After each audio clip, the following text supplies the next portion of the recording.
Yo, what up guys, I'm Sammy and welcome back to the Soul Brothers channel. And we're gonna do a versus video between two of my favorite shoes to play in right now. They're both incredible performers. The KD14 is coming in at 150 bucks and the Curry 8 is coming in at 160 bucks. So only a $10 price difference. So if you guys want to cop either of these shoes, I'll leave a link in the description box, but let's get it started off with the Tracciones. And these are both top tier traction patterns that you can get right now, the best, you know. So the traction here in the KD14, incredible bite. You get a nice squeak as well. Dust pickup is very minimal. As far as the durability goes, it's probably not the best option, especially because the lines are very thin and the grooves are very deep, right?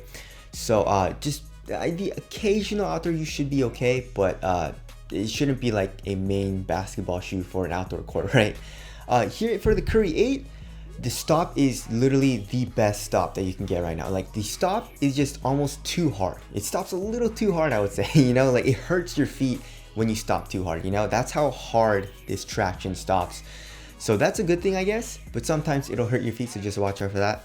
And then for dust, it like never picks up dust either, you know. Really found myself never wiping, which is awesome, right? And durability though, I did play outdoors and I would say it's actually better than the KD14, you know. I mean, I played a lot outdoors in this shoe and the wear is actually not that bad. It actually really surprised me. The KD14 I played just a couple of times and then the indoor gym started to open up, so I played indoors and the rubber is like ripping off a little bit and fraying off. So I would say the Curry 8 actually has better durability. So although the KD14 is still top tier, like really nice traction, the Curry 8 I would say is just a little bit better.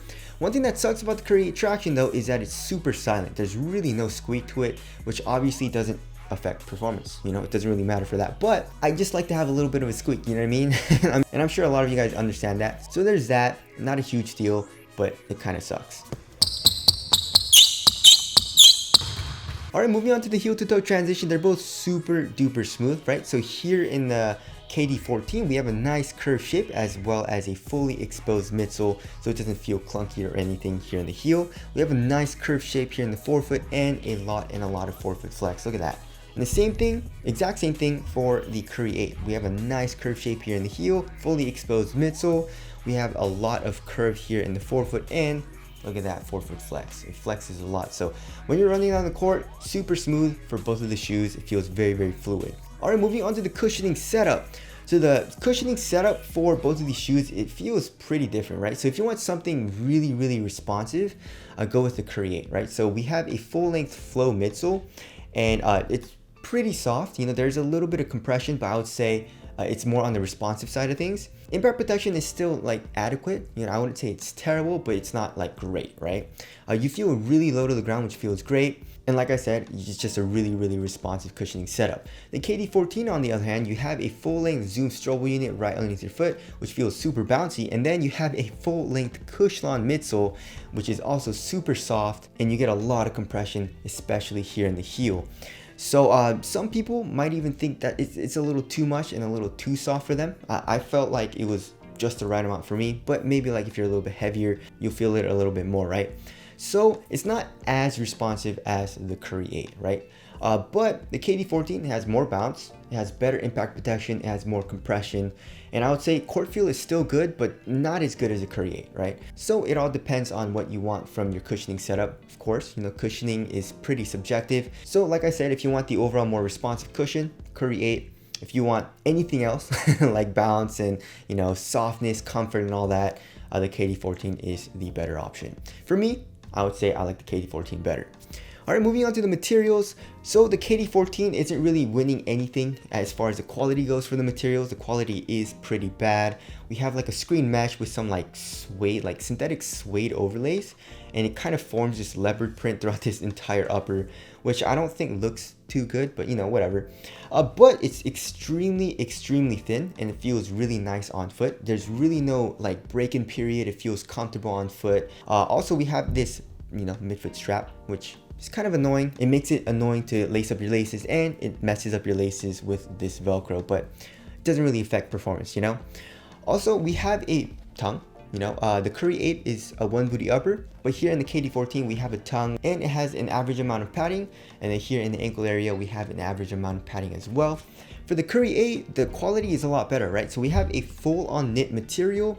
It feels soft, it feels comfortable, and like I mentioned, we have no tongue. We just have this like stretchy material where the tongue's supposed to be, which feels nice, especially when the material kind of like stretches over your foot. And then here in the ankle area, I would say we have a little bit of padding, just a little bit less than the KD14.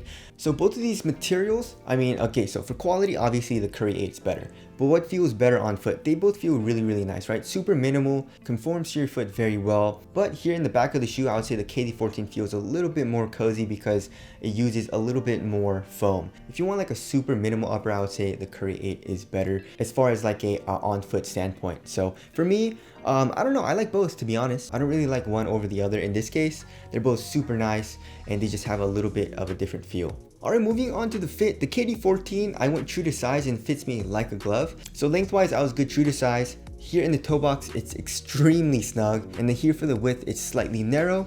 Here for the Curry 8 though, I would suggest going up half a size. You know, it runs pretty short. Also here for the toe box, it is quite snug, but not as snug as the KD14. And also, this knit material stretches out a little bit more over time as opposed to the material here in the KD14. So the Curry 8, if it's a little tight at first, just give it some time and it'll loosen up a little bit.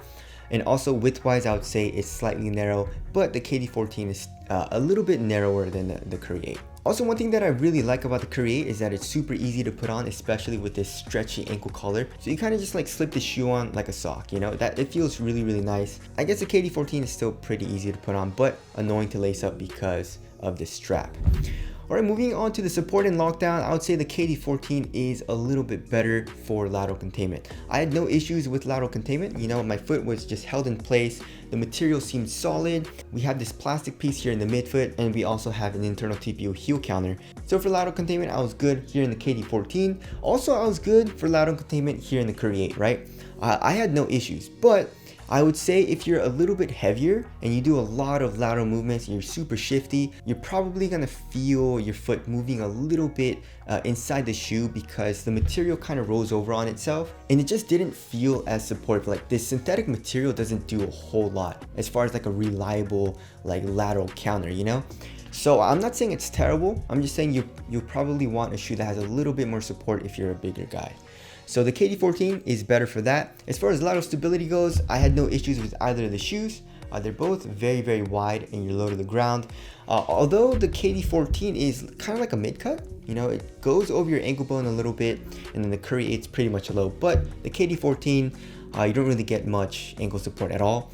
So ankle support, I would pretty much tie it up. All right, moving on to the weight of the shoe. The Curry 8, I feel like is probably lighter, right? Yeah, so the Curry 8 is 10.62 ounces, extremely light.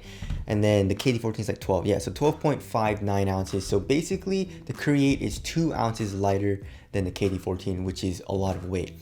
So yeah, I mean, it definitely feels a lot lighter, and it also feels a little bit more minimal as well. Like the Curry 8 is just a shoe that you don't have to worry about at all. It feels more like an extension of your foot, kind of like you just have a sock on, but with really good traction and good cushion.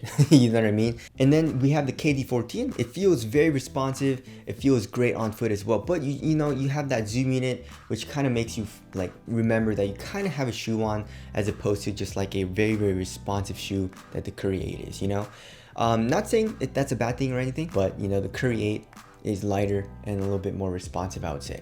All right, moving on to the aesthetics. I don't know, guys. There's some really dope colorways of the Curry 8. You know, I kind of want to cop. I'm definitely going to wait until it's on sale. And then I'm going to get a couple more pairs of the Curry 8 because I absolutely love the shoe. Same thing with the KD14, but aesthetically, I don't really like it all too much. Yeah, I don't know. It's just something about it, especially the medial side. Look at that, you know, not a huge fan, but performance, super nice. So I guess in this case, I would say the Curry 8 looks better than the KD14. Tell us what you guys think looks better down in the comment section below. So wrapping things up, I mean, to be honest, they're both incredible shoes and you can't go wrong with either. I would say the biggest differentiating factor for me would be the cushion, right? So if you want like crazy cushion and you want bounce, you want something soft, you want something comfortable with good impact protection, then get the KD14. If you don't want that and you want more of like a responsive feel, then go with the Curry 8. And that's pretty much it. I mean, traction, they're both top tier materials. Pretty much, they both feel nice on foot. Support, I guess if you want a little bit more support and you're a bigger dude, the KD14 also is the better choice. But to be honest, you really can't go wrong with either of the shoes, right? For me, I don't know guys, when I want to go play and I want to bring a nice ass shoe, it's either the KD14 or the Curry 8 right now. That's pretty much my top choices. Maybe the AC9 also. The AC9 is still super nice. And I also throw in like the GT Cut. But I would say these are like my most picked shoes as far as like a backup shoe goes. And it all depends on the day. And like I said, the biggest differentiating factor for me is the cushioning setup. So anyways, that about concludes this versus video. Again, if you guys want to cop either of these shoes, I'll leave a link in the description box. But that's it. Thank you guys for watching, and I'll see you guys in the next one.